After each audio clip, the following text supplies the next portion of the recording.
Beat about the bush to supersize and grow your business. Sharon Horne-Ellstrom here, and our communication-related idiom today, to coincide with this year's annual challenge, is beat about the bush. Now, we've talked about beat around the bush in the past. I know that we have.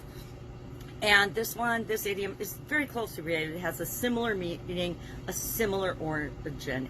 It came from bird hunting, just like beat around the bush did, when participants in the hunt would actually have some people that went around the bushes and beat them up to stir up the birds so that other people could catch the birds in nets, or for hunting parties so that they could shoot at the birds, etc., on bird hunts.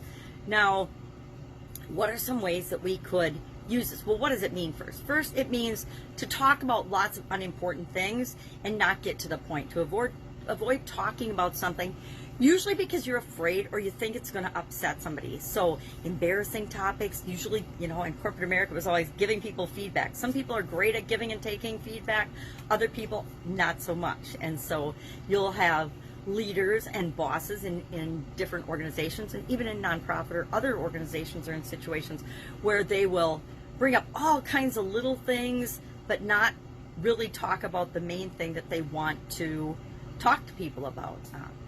I saw this in corporate America a lot, where there would be a couple of people, or maybe only just one person, that had a performance issue or a challenge. Maybe they were late for work all the time, but instead of talking to that person and holding them accountable to being on time for work, they would make up complicated rules and regulations that they applied to everyone in the organization. So they maybe didn't have an attendance policy, but one person was abusing the attendance policy, so all of a sudden, or abusing and not showing up for work or being late. So they would create a big policy and process that they then rolled out for everyone in the organization. I consider that overkill. It's a lot easier to deal with one person than it is to make rules and regulations that affect everyone.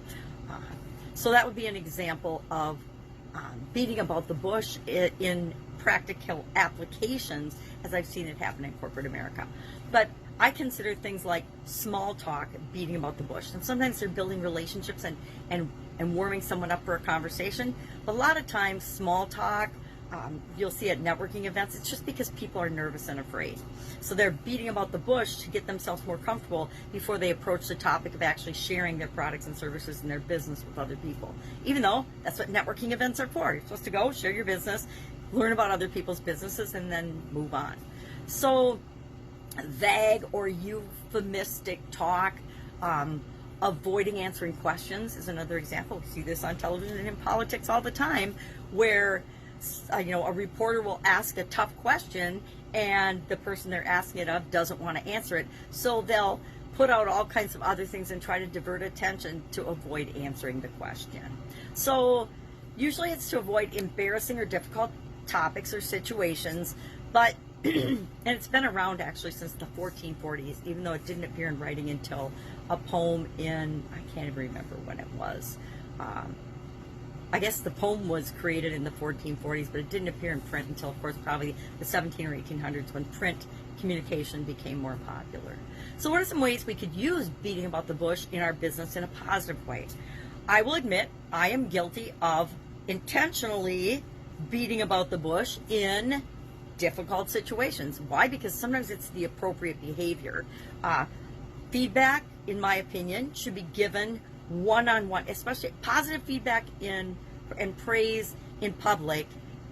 Negative feedback or corrective action one-on-one, or with the one-on whoever the people are with the challenge or the behavior that you want to change. It's like, teachers, again, they scold the whole class when one or two students are misbehaving, right? You yell at the whole class because two kids are talking, instead of saying, hey, Johnny and Joey, please stop talking. We're trying to have story time or whatever. But we can use it in a positive way by avoiding difficult subjects. I'd use it in negotiations. Instead of attacking the big elephant in the room right off the bat, in negotiations, strategically, we don't usually want to go right there because that'll stall negotiations. We want the negotiations to actually proceed in a specific way. We'll start with smaller issues, smaller topics, small talk, not small talk so much, but the smaller issues that we can really come to agreement on easily before we hit the really hardcore issues. Done the same thing in audits. Sometimes you want to divert the auditor's attention I've been on lots of audits in corporate America where I would notice something and I didn't necessarily want the auditor to notice it. I noticed it, so I was going to make sure it got fixed, but I didn't necessarily want our organization to get dinged or written up or seen as not doing the right thing because we missed some little thing in an audit. So you could use it that way. Marketers and in marketing, we use beating about the bush a lot. We will emphasize small things about our products and services that are important to people and not necessarily talk about some of the other aspects that might not be exactly what's right for them. Is that ethical or moral? I don't know. It's up to us to decide as business owners. So love to know your experience with this particular idiom or expression, beat about the bush.